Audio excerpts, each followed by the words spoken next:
તો કોંગ્રેસને વધુ એક ફટકો પડ્યો છે। સાણંદના કોંગ્રેસના સભ્ય મેરુ ગોહિલે 100 કાર્યકર્તાઓ સાથે ભાજપાનો ખેસ ધારણ કર્યો।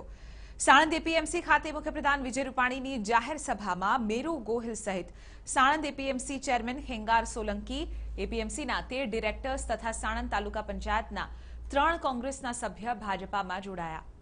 જાહેર સભાને સંબોધતા મુખ્યપ્રધાન રૂપાણીએ કોંગ્રેસ તથા મહાગઠબંધન ઉપર આકરા પ્રહાર કર્યા।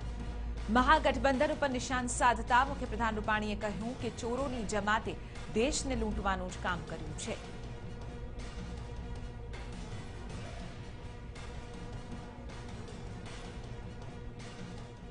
દેશના અનેક ભાગમાં આ દેશને ખોખલો કરનારા લોકોની સામે ચોકીદાર થઈને અનેક દેશભક્ત લોકો, અનેક ईमानदार लोग आज चौकीदार थईने उभा छे।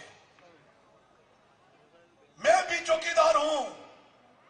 ए झुंबेश ने कारणे करोड़ों लोग आज चौकीदार तरीके मोदी नी साथे